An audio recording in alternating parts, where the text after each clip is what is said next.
título de hoy, el tema de hoy, no pudo haber sido más adecuado.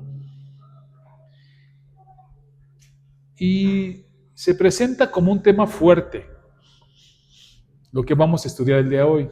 Y ahorita van a ver por qué no pudo haber sido más adecuado para el día de hoy, ¿no? En que la sociedad festeja el Día del Padre. Y la predicación va a desarrollarse en dos ejes muy importantes. A través de que lo vayamos desarrollando la predicación, vamos a ir viendo cómo se van complementando, desarrollando estos dos ejes.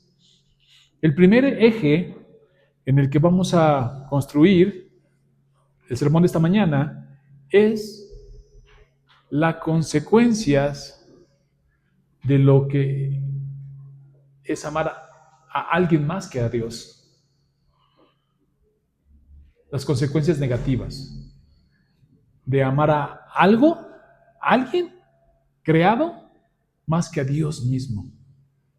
Y el otro eje donde vamos a construir la predicación esta mañana tiene que ver con las bendiciones de amar ante todas las cosas primero a Dios y más a Dios. En estas dos líneas vamos a ir trabajando la predicación de esta mañana.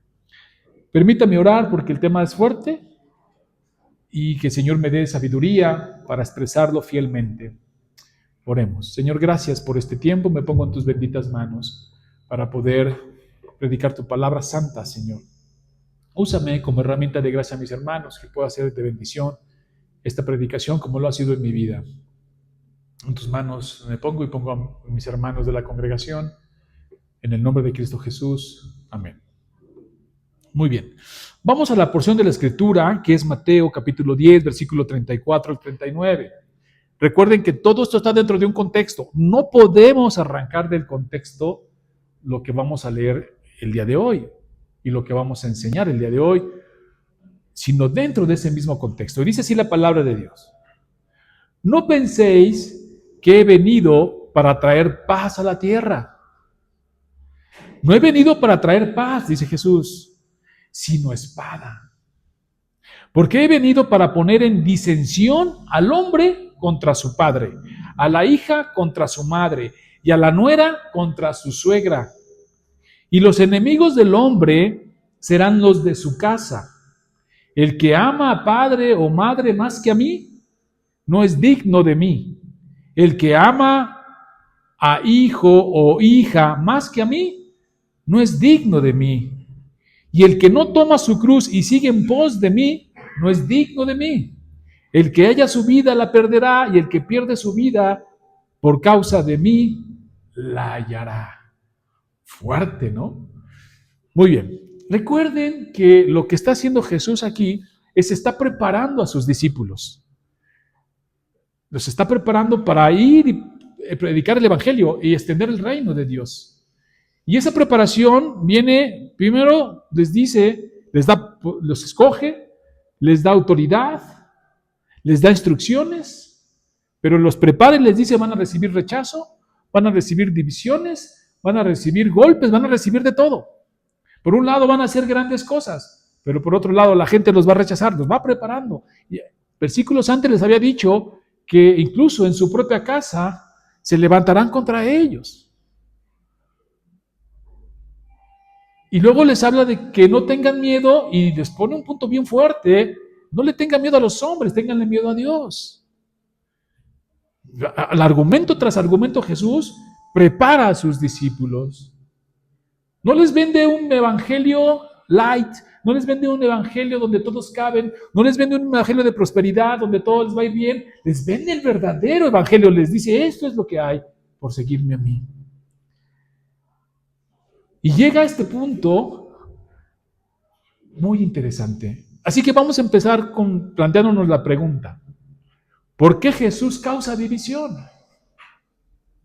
Y la respuesta está en el mismo texto. La respuesta es, causa división porque la gente ama más a la familia que a Cristo mismo. Porque va y toca una fibra muy sensible para todos nosotros, en cualquier época, en cualquier tiempo, la familia. lo más cercano, lo que a veces consideramos más preciado. Y ahí va Jesús a esa fibra sensible, la toca y le dice, no puedes amar más a tus padres, no puedes amar más a tus hijos, a tu esposa, no puedes amar más a tu nuera, a tu suegra, que a mí, porque no serías digno de mí. Jesús les dice, más bien no les dice que no los amen, porque amarlos es bueno. El texto dice, el mandamiento, honra a tu padre y a tu madre. Dice así, es bueno amarlos y honrarlos. El problema es el orden de las cosas. Jesús está preparando a sus discípulos y dentro de esa preparación está reordenando su corazón. Ya les había dicho en el versículo 21 que la familia se pondría en su contra. Ahora vuelve a tocar el tema desde otro ángulo, el corazón. Jesús les dice que deben de amar sobre todas las cosas a Dios, en este caso a Cristo, que es la segunda persona de la Trinidad, como dice el mandamiento. Y amarás a Jehová tu Dios de todo tu corazón y de toda tu alma y con todas tus fuerzas. Amarás al Señor sobre todas las cosas, podemos resumir este texto. Y primera de Juan dice, este es el amor de Dios, que guardemos sus mandamientos. ¿Por qué es importante definir el amor? Porque a veces no entendemos el amor bíblico. Y libros se han escrito sobre el amor. Y a veces tenemos una idea distorsionada de lo que es el amor. Y si no entendemos el amor bíblico, por ese mal entendimiento, ponemos cosas antes que Dios. El orden está preestablecido desde el Edén, hermanos. Desde ahí está preestablecido. Primero de Juan dice, este es el amor de Dios, que guardemos sus mandamientos. El primer pecado fue un problema de amor y desobediencia. Adán, fíjense lo que pasó en el huerto del Edén. Todos tenemos bien claro qué está pasando en el huerto del Edén. En el huerto del Edén Dios pone al hombre, es el príncipe en ese momento del Edén, de la creación, y lo pone sobre todas las cosas que Él ha creado. Y le pone una ayuda idónea. Y lo pone a gobernar. Y ahí en el Edén está Cristo, está Dios al centro de sus vidas, sobre todas las cosas. Y entonces viene la desobediencia y el amor. Adán escuchó una voz que amaba más que la voz de Dios mismo. Desplazó a Dios del centro y puso a Eva. Mientras las personas que amamos nos acompañan en la obediencia a Dios, no hay conflicto. Porque al principio Eva lo hizo así. Y estaban bien Adán y Eva poniendo a Dios al centro, estando Dios al centro, obedeciendo a Dios sobre todas las cosas, amando a Dios sobre todas las cosas. Pero de repente a Adán se le ocurrió amar más a Eva que a Dios. Y desplaza a Dios del centro y pone a Eva. Y hay consecuencias. Y sí, mientras todo estaba bien, y Adán y Eva, y sobre todo Eva, acompañaba en obediencia a Adán, a Dios, no había conflicto. Pero cuando nos piden escoger entre su voluntad y la voluntad de Cristo, se revela cuál es nuestro amor supremo. Y viceversa, porque tomé el ejemplo del Edén como un principio. Pero no solo Adán puso a Eva, sino Eva puso sus propios intereses que Dios mismo. Y ahí hay un problema. Decíamos, la construcción de este sermón va a ir primero en las consecuencias de no tener a Dios como amor supremo y poner algo sobre Dios o antes que Dios. Y Jesús va a reclamar lo que desde el principio era establecido por Dios mismo, amar al Señor sobre todas las cosas.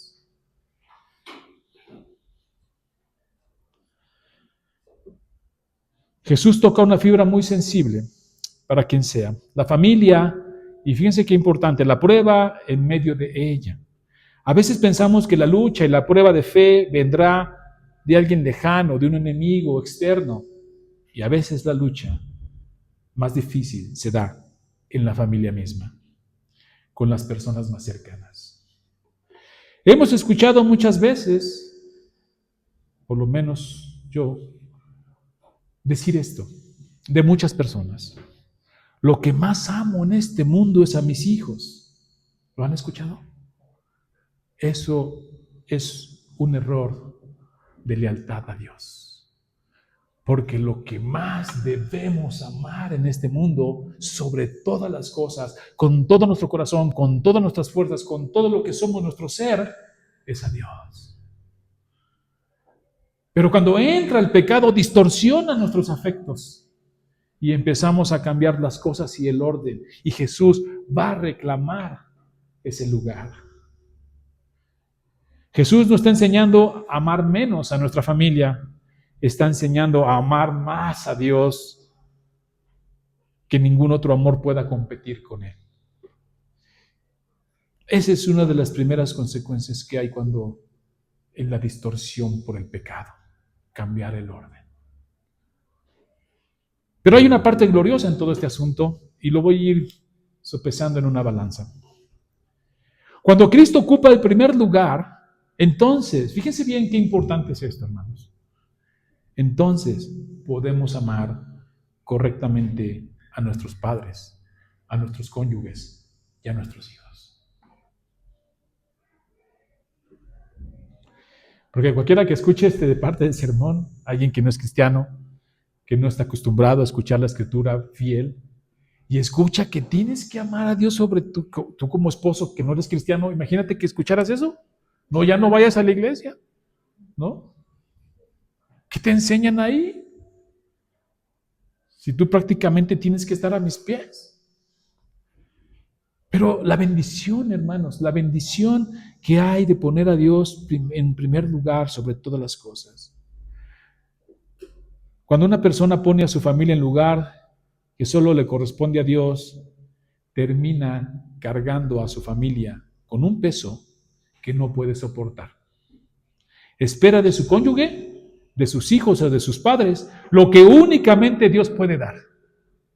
Y ese es el punto. Si ponemos a Dios en el trono de nuestro corazón, en el trono de su gracia y todo lo demás abajo, no cargamos a nuestros familiares. Pero si ponemos a nuestros familiares allí como un ídolo, los cargamos de cosas que no nos van a poder dar y viene la frustración y viene el desaliento.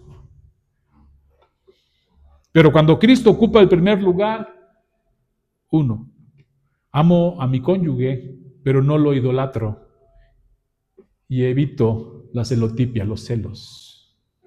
Porque entiendo que la otra persona no me pertenece. Evito las relaciones posesivas porque dejamos de controlar a quienes amamos. Amo a mis hijos, pero no vivo para ellos. Evito la idolatría familiar porque ni mi padre, ni mi hijo, ni mi cónyuge ocupan el lugar de Cristo. Honro a mis padres, pero no los convierto en mi autoridad suprema. Sirvo a los demás, pero no dependo de ellos para mi identidad. Dejo la manipulación emocional porque ya no uso el afecto para dominar a otros. Evito la dependencia enfermiza porque nuestra identidad está en Cristo. Eso es hermoso. Poner a Dios en primer lugar en nuestro corazón. Amarlo sobre todas las cosas. Purifica nuestras demás relaciones. El amor desordenado esclaviza. El amor ordenado en Cristo libera. Cuando Dios está fuera de su lugar, le exigimos demasiado a las personas. Cuando Dios está en su lugar, podemos amar a las personas correctamente. El amor a Dios no compite con los demás amores, los purifica y los pone en orden. Como lo hemos dicho, todas nuestras relaciones son tan fuertes como nuestro conocimiento de Dios. Si conozco a Dios como Padre, amaré mejor a mis hijos. Porque siempre decimos, es que nadie nos enseña a ser padres. Sí, la Biblia sí enseña cómo. Si tú tienes una relación vertical con Dios como padre, entiendes lo que es ser un padre. Entiendes cómo amar, cómo disciplinar, cómo ordenar, cómo consolar, porque Él es así con nosotros. Ya tienes un ejemplo, un modelo. Ya tienes un fundamento y un ejemplo.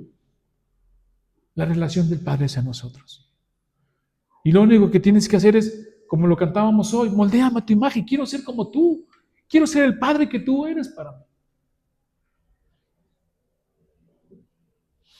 Y así podemos amar mejor a nuestros hijos. Porque si no, el amor que desplazamos hacia ellos, como hemos quitado a Dios de ese lugar, es enfermizo, es obsesivo, es controlador. Y lo que Dios hace con nosotros como padres es lo que nosotros debemos hacer con nuestros hijos. Ahí está la enseñanza, ahí está el modelo. Pero es amar al Señor sobre todas las cosas.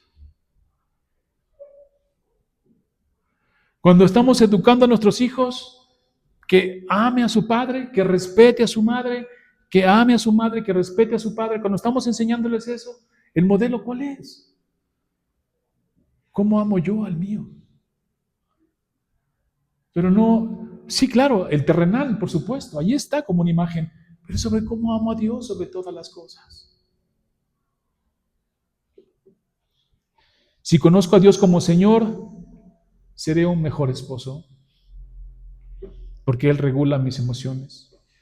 Yo veo cómo Él es conmigo como Señor y entiendo cómo yo debo reflejar a Cristo en mi casa con mi esposo. Si conozco a Dios como juez, actuaré con integridad. ¿No cantamos eso? Moldéame a tu imagen, quiero ser más como tú. Si conozco a Dios como Salvador, mostraré gracia a los demás. Todo depende de nuestro conocimiento de Dios, pero sobre todo nuestro amor a Él. Él regula nuestras emociones, Él regula nuestros afectos, Él regula nuestros amores. Pero si cambias las cosas de orden, lo que tenemos es una distorsión del amor. Y vemos amores enfermizos, y vemos amores controladores, y vemos amores inclusive absurdos. Y a veces los escuchamos y decimos, de esta condición de absurdo. Yo he escuchado a mucha gente decir, lo que más amo en esta vida es a mis hijos, pero cuando se están divorciando son a los que más dañan. ¿Qué cosa tan extraña? ¿Qué cosa tan rara? Es lo que más amas, pero más lastimas, y luego los usan como herramienta, ¿no? De venganza. ¡Qué locura! Sin embargo, si aprendemos el amor de Dios, Él nunca nos desampara. Todo lo que hace para su gloria nos bendice. Así, la fidelidad de Cristo no debilita las relaciones humanas, hermanos. Les da un fundamento más sólido. Sí, porque el que escuchara y dijera, ahí en la iglesia te enseñan a amar más a Dios que a mí. Sí, pero eso es bueno para tu matrimonio. Eso es bueno para tu relación. Eso es bueno para tus afectos, porque los purifica. Hay una imagen que ilustra muy bien esto. Se usa mucho cuando se enseña matrimonio y teología del matrimonio. Es una imagen de un triángulo, donde está Dios en la punta, y de un lado está el cónyuge, el esposo, y del otro lado está la esposa. Y podemos usarlo incluso para las demás relaciones interpersonales. Tú, tus hijos, tú, tu nuera, tu suegra, pongámoslo así. Y esa imagen de ese triángulo es que mientras más vamos acercándonos a Dios en conocimiento, justicia y verdad a Él, más nos vamos acercando entre nosotros, hasta llegar al punto de la cúspide donde está Dios al centro y nosotros muy pegaditos a Él y muy pegaditos unos al otros. Dios logra eso, esa unidad.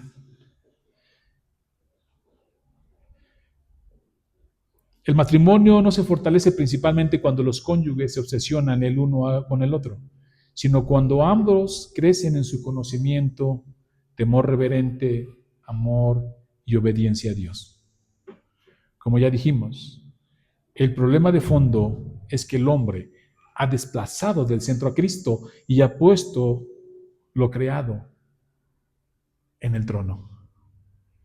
Y como dice el apóstol Pablo en Romanos capítulo 1, empiezas a adorar más lo creado que al Creador.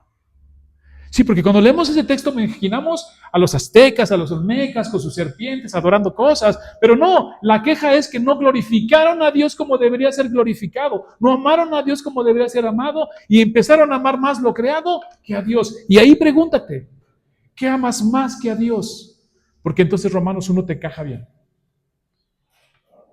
Yo me lo he preguntado y me he dado cuenta que en algunos aspectos me encaja bien Romanos 1 y tiemblo.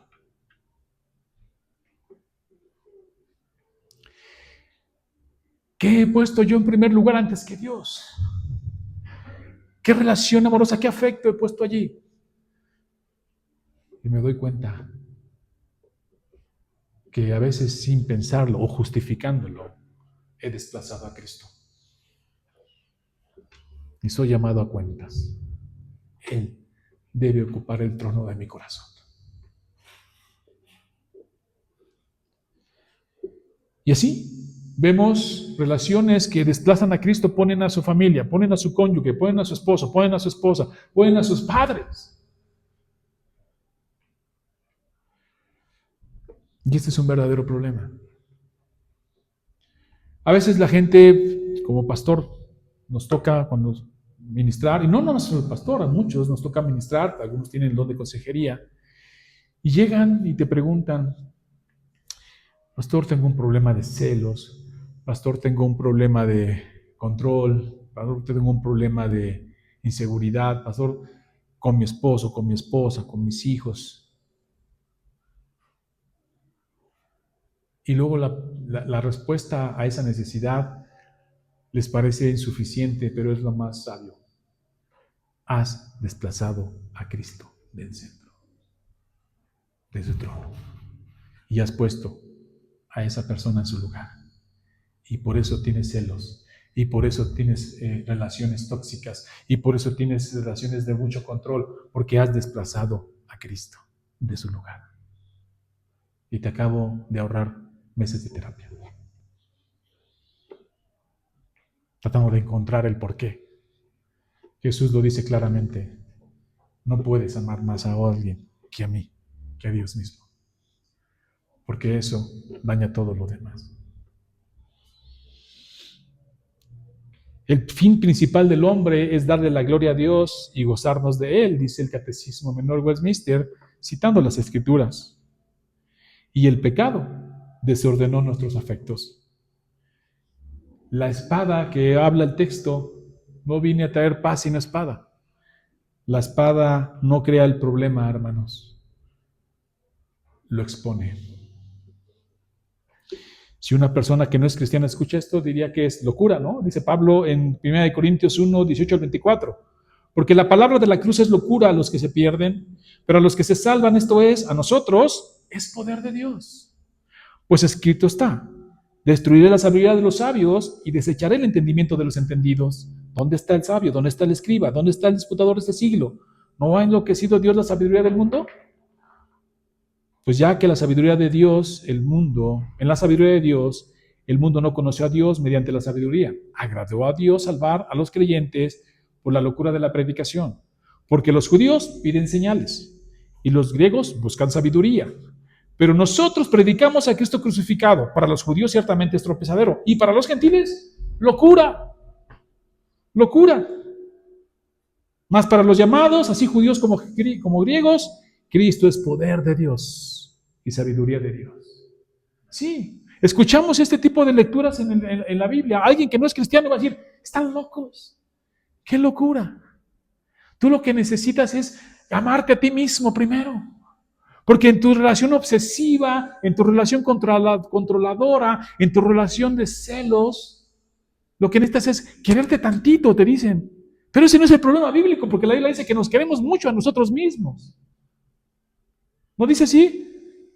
O sea, el problema del ser humano no es que no se quiera, es que se quiere muchísimo. Por eso la palabra dice, así como tú te quieres, quiere al otro. Así que no está por allí. El problema no es que estés buscando amarte y quererte para después ya no depender del otro. El problema es que desplazaste a Cristo de tu corazón.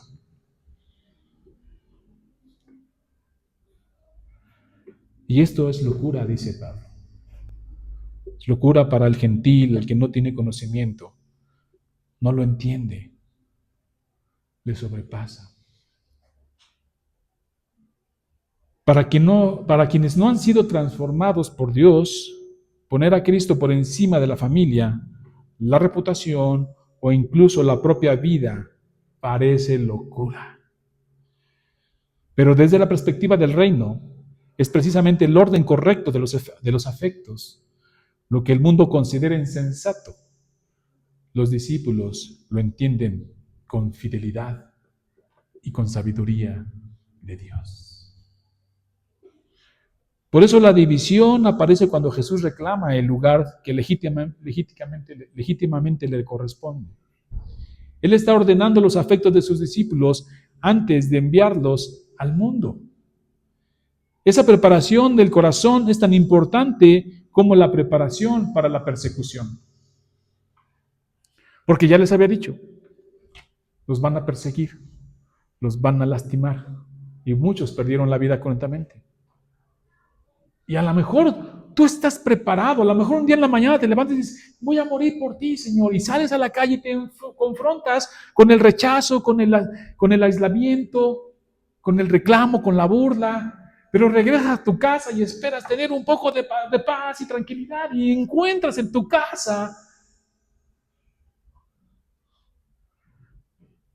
la verdadera batalla.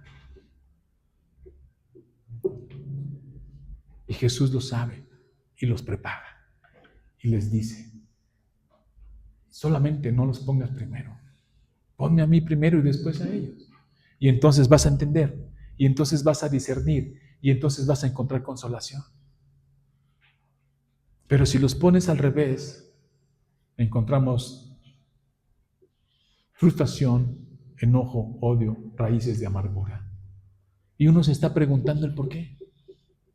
Y Jesús da la respuesta. Por eso es importante la preparación. ¿Estás dispuesto a seguir a Cristo? Sí. ¿Sobre todas las cosas? Sí. Y jamás estás pensando en tu familia, ¿no? Es más, hasta los cuentas contigo. Pero cuando viene el rechazo, Jesús te prepara y ordena nuestro corazón. Y si alguien lo escucha, diría, pero eso es bendición, porque ordena lo demás, purifica las relaciones. Si tu esposo sale y le dices, Dios te bendiga, amando a Dios sobre todas las cosas, ¿qué te da? Paz, tranquilidad. Pero si lo pusiste a Él en primer lugar, estás esperando cosas que Él no va a poder hacer, que solo Dios puede llenar y que solo Dios puede hacer. Y cuando no lo haga, vas a sentir enojo, coraje, frustración, celos, envidia. Y el orgullo va a dominarte. Pero cuando pones a Dios en primer lugar y sobre Él lo amas a Él y dices, bueno, lo amas con misericordia, lo amas con compasión, porque es la compasión que Dios ha tenido a ti. Y en Cristo lo amas a Él o a ella. Los hijos. Amas al Señor sobre todas las cosas, entiendes que no son tuyos, que son del Señor, hay que formar sus discípulos y se los encargas a Él. Y confías en el Señor y sigues adelante. Pueden pasar muchas cosas, pero si tu amor está en Cristo, lo que pase después, Él lo controla y descansas. Pero si has puesto todas tus canicas, decimos, ¿no? Todos tus huevos en la misma canasta y pones ahí, se van a empezar a romper esos huevos y viene el dolor, el desconsuelo. Y Jesús prepara a sus discípulos en esta parte dificilísima. Porque ya les había dicho que podían perder la vida. Y ya les había animado diciéndole, no le teman al que mata el cuerpo. Teme al que puede echar tu alma en el infierno. Y ese es Dios. Ya. Ya está esa preparación física. Físicamente dispuestos, pero internamente en el corazón. Hoy decía que no había mejor tema para el Día del Padre, porque hoy se celebra al Padre, se festeja al Padre terrenal, nuestros padres que nos dio el Señor. Se les honra, por supuesto. Pero en la medida que amamos a Dios, podemos honrar mejor a nuestros padres. Porque también está una distorsión tremenda. Yo he escuchado muchos que dicen que aman al Padre y cómo los lastiman. Y cómo los rechazan. Y dices, qué raro amor, ¿no? Pero si amas a Dios sobre todas las cosas, cuando ese amor en Dios baje de forma horizontal a los demás, a tu Padre mismo, baja purificado. Y lo ves con compasión, lo ves con amor, lo ves con misericordia. ¿Por qué digo misericordia? Porque como padres nos equivocamos, ¿o no? ¿Cuántos no están enojados con sus padres? ¿Cuántos no? Y luego se les mueren y ya no hay manera de arreglar nada, y ahí andan sufriendo. Pero el amor está en Dios, como su amor supremo. Y de ese amor tú bajas al Padre terrenal y lo ves con sus defectos, con sus errores, con sus limitaciones, con sus debilidades. Y lo amas. Porque la perfección no la encuentras allí, la encuentras en el Señor. Y lo ves con esa misericordia.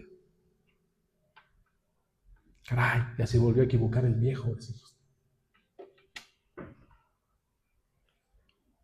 Y encontramos consuelo en Dios.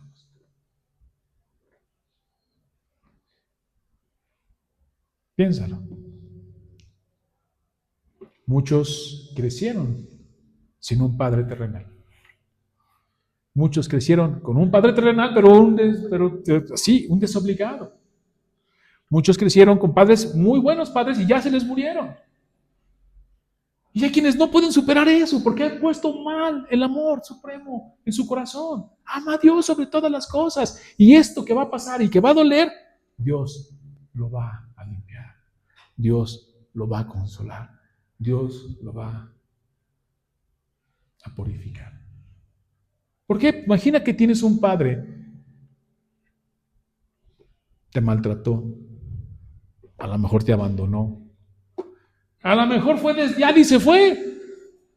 Y tú dices, duele, ¿no? Sí. Pero ¿qué tal Dios, nuestro Padre Celestial? Que nunca nos abandona, que siempre está con nosotros, que siempre nos consuela. Y cuando estemos en gloria, ¿qué crees? Que esta relación interpersonal de padres desaparece. Todos somos hermanos en el cielo. Y se conserva nuestro Dios Padre Celestial. ¿A dónde tenemos que poner realmente nuestro amor en primer lugar? En Él. Y encuentras consuelo. Y entonces sí puedes decir libremente esta libertad, esta liberación que hace el amor correcto de Dios primero, sobre todas las cosas.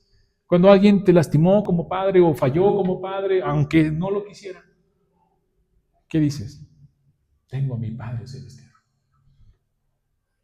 que también es Padre de Él. Y lo veo con misericordia, como Él me ve con misericordia. Porque ahora que a nosotros nos toca ser padres, entonces sí, también ha pasado, ¿no? ¿Qué nos pasa con las madres, no? O con los padres. Ahí estamos. Ahí estamos. Y luego, puro rechazo, como dice Hebreos, ¿no? A la verdad a nadie le gusta la disciplina, nos rechazamos, ya va a empezar otra vez, y otra vez vamos a estar, y está friega, y estamos ahí quejándonos.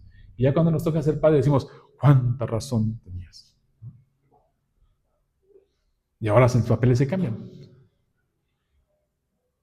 Pero si tenemos ordenado perfectamente nuestro corazón y nuestro afecto, que primero es Dios sobre todas las cosas, y lo que está reclamando Jesús es el orden de las cosas, es ponerlo a Él sobre todo,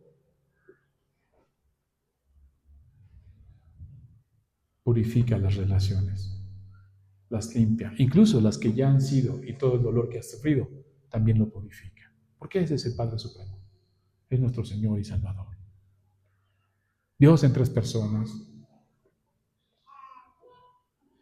Y muchos a veces se resisten a eso y no encuentran consuelo y no encuentran paz y viven frustrados, y viven dolidos, y viven con raíces de amargura, porque no han ordenado. Y ahí les van 2 años de terapia si quieren. Allá andan. Solo tienen que llegar con el pastor y el pastor les dice, a ver, vamos a la palabra de Dios, vamos a ver qué dice Dios en esta situación. Y te dice así de fácil, has desordenado tus emociones, tus afectos. ¿Cómo? Sí, has puesto a tu padre, a tu esposa, a tu esposo, a tus hijos en el lugar que no les corresponde y por eso estás así. ¿Y qué hacemos? Cámbialo, ama a Dios sobre todas las cosas y ya. Así de fácil, así de fácil, así de simple, así de claro.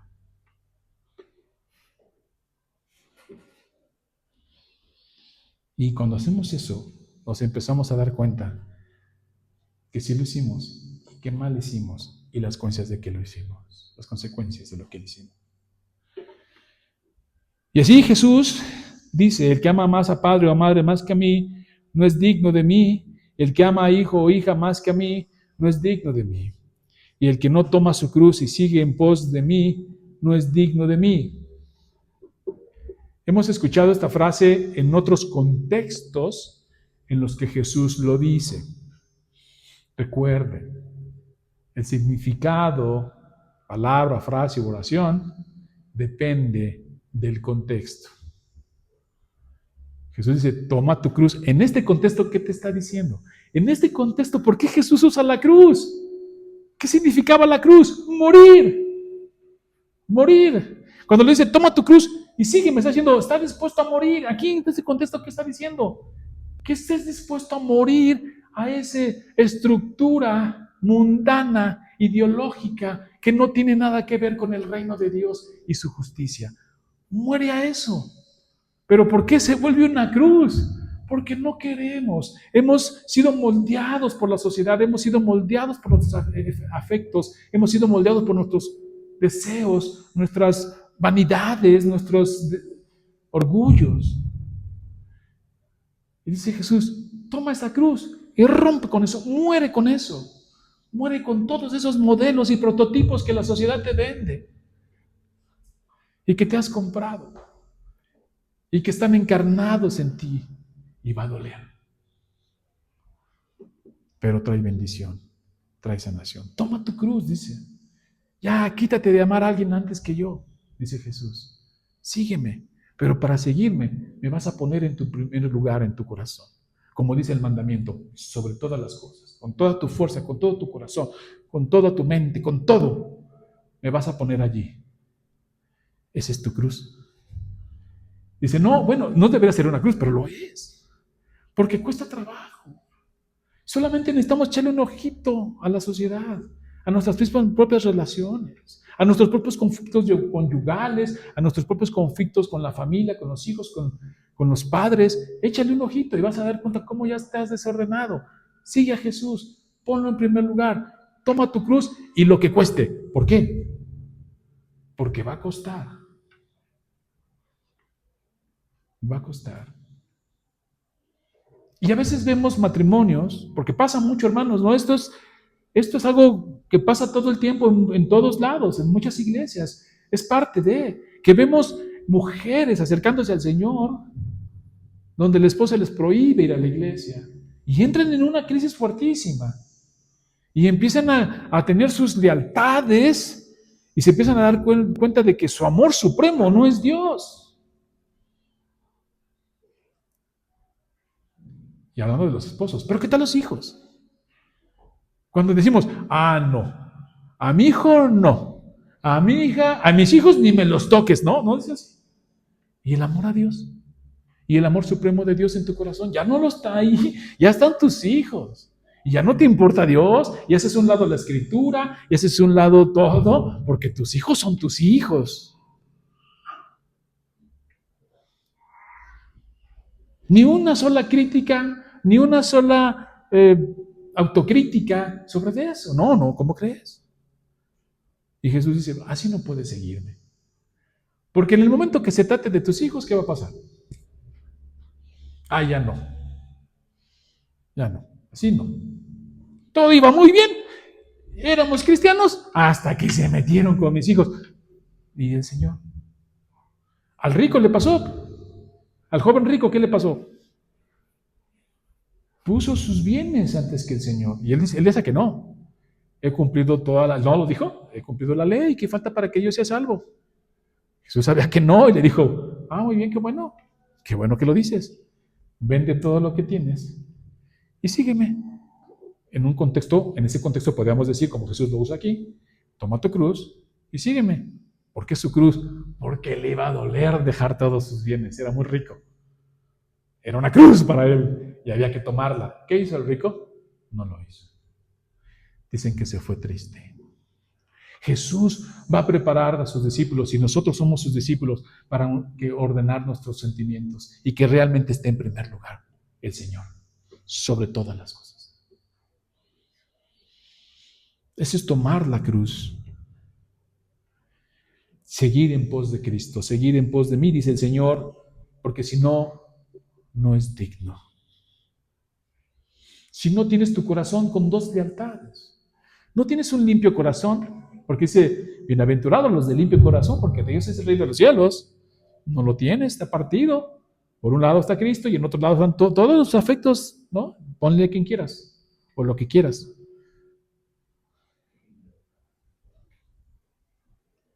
Y entonces Romanos 1 se vuelve una carta difícil para nosotros. Porque ¿cuántas veces has visto Romanos 1 desde tu perspectiva? Porque la podemos ver desde la perspectiva de los demás, ¿no? Decimos, esos judíos, los aztecas, los olmecas, esos sí adoraban víboras, ¿no?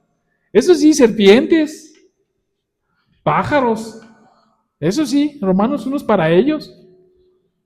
¿Y tú? ¿Y yo?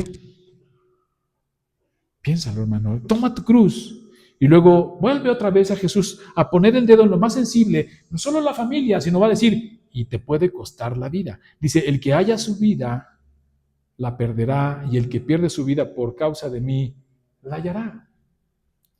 Vean la relación que tiene esto, porque luego lo lees y dices, ¿qué está diciendo, no? Si te acaba de decir que tomes la cruz y rompas y mueras a todos estos esquemas sociales que tenemos, culturales, familiares, ¿no? Porque a veces es pura tradición. Y que sigas a Cristo. Dice, hay quienes no lo hacen y hayan su vida, ¿no? Ahí la hayan, ahí están cómodos. No, yo estoy bien así. Dice, pero el que realmente toma su cruz y me sigue, dice, puede hasta perder la vida, pero realmente ¿qué está haciendo? Hallarla. Una verdad en Cristo, una libertad en Él, una vida gloriosa, una vida sin ataduras, una vida en la que no importa si te dejaron, te abandonaron, te hicieron, te maltrataron, una vida que te da libertad, porque tu corazón está con toda su alma, con todo tu corazón, con todas tus fuerzas, amando al Señor. Y puedes perderla, dice Jesús. Pueden perderla. No, ¿quieren hallarla? Sigan conforme al mundo y ahí van a estar, según ustedes, muy bien, llenos de frustraciones, llenos de pecados, llenos de todo odio, amargura. Pero síganme, la pueden perder, pero entonces sí, la hallarán. Por eso Jesús dice que sigue en pos de mí, aunque esté muerto, vivirá. Por eso Jesús va a decir una y otra vez que Él es el camino, la verdad y la vida. Una y otra vez Jesús habla de Él como la vida misma.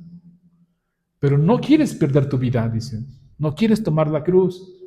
Por un lado te quejas, pero por otro lado continúas haciendo lo mismo.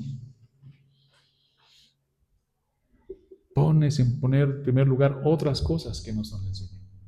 Pero tienes que estar preparado, hermano. Ese es el evangelio que Jesús está predicando aquí. Tienes que estar preparado para perder tu vida, perder tus relaciones familiares o hallarlas en Él, que es muy diferente. Gente que no se recupera de un abandono, de un divorcio, de una separación de una otra manera por años. ¿Dónde está tu corazón? Dice Jesús, no. Yo soy el camino, la verdad y la vida, dice Jesús. Él es ahí donde hay que poner nuestro amor. Y entonces hallarás tu vida, hallarás consuelo y y hallarás descanso. Y lo vemos de muchas maneras, lo decimos una y otra vez en los funerales. Se murió el papá, se murió la mamá. Y en algunos muy exóticos, muy drásticos, ves cómo alguien se quiere aventar al ataúd. Dices, ¿qué? Sí, ya se murió. Y sí duele, es tiempo de llorar, dice Eclesiastés. Así como hubo tiempo de gozar, de reír, hay tiempo de llorar. Pero tu corazón, tu supremo amor está allí. No, está en el Señor. Entonces, como dice Jesús, a través del apóstol Pablo, en las cartas, pues no entristezcáis como los que no tienen esperanza. Yo te diría, no te entristezcas como que todo tu amor se acabó ahí si se va esta persona, ¿no? Tu amor está en el Señor. Y ese, como dice el apóstol Pablo en la carta de Corintios, permanece para siempre. Las profecías acabarán, los dones acabarán, cesarán, pero el amor permanece para siempre. Ese amor ahí está y estará por la eternidad. Y veremos a Cristo cara a cara y reinaremos con Él. Ahí está nuestro supremo amor, nuestro consuelo. Y eso es lo que Jesús viene trabajando con sus discípulos. ¿Vieron por qué causa división? No debería, ¿verdad? No debería, pero ¿por qué causa división? Porque va contra una contracultura disidente, que es todo lo contrario del Evangelio, que desde el principio con Adán y Eva se corrompió y fue construyendo estructuras sociales que determinan qué es lo correcto, qué es lo incorrecto, más allá de lo que Dios es.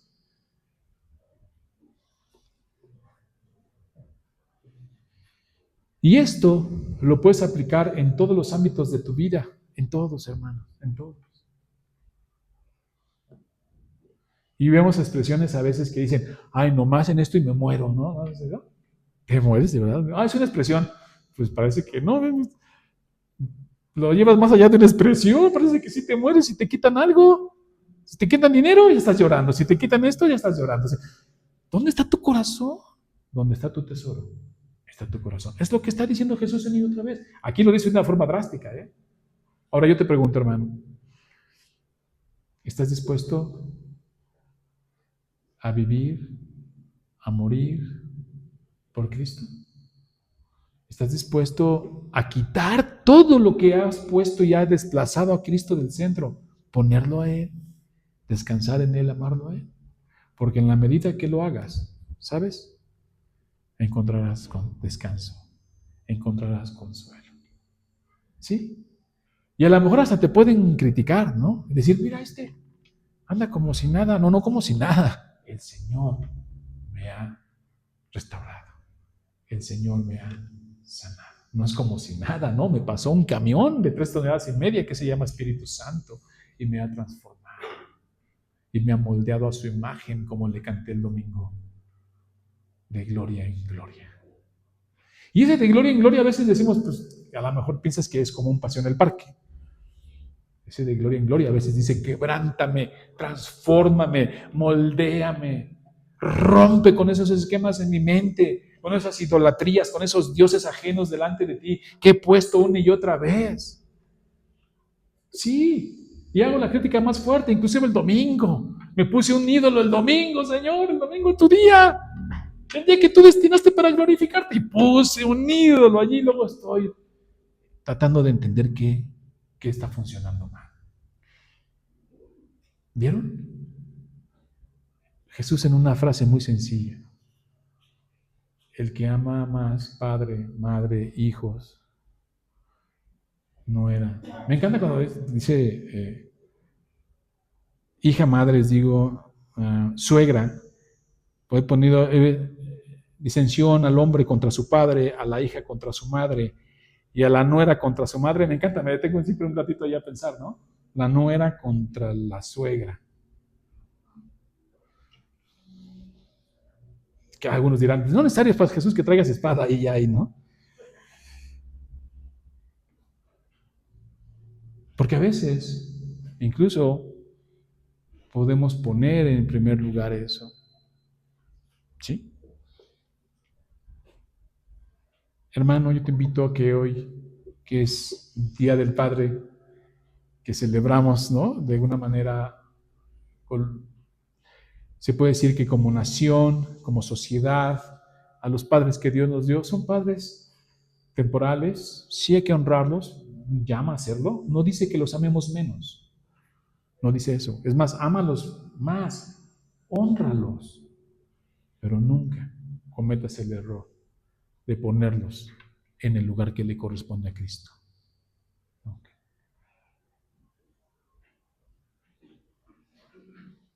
Cuando sea el Día de la Madre igual. Y así, son gracias que Dios nos da en este mundo. De su gracia, de su multiforme gracia. Disfrutémoslo, honrémoslo, glorifiquémoslo, pero nunca lo pongas en el lugar de Cristo. Oremos. Señor, gracias porque eres bueno con nosotros. Gracias, Señor, porque podemos entender el texto de la espada, ¿sí? Pero podemos entender la denuncia de la espada. Podemos entender lo que la espada exhibe. Y en nuestro corazón dividido, nuestro corazón no limpio, desleal.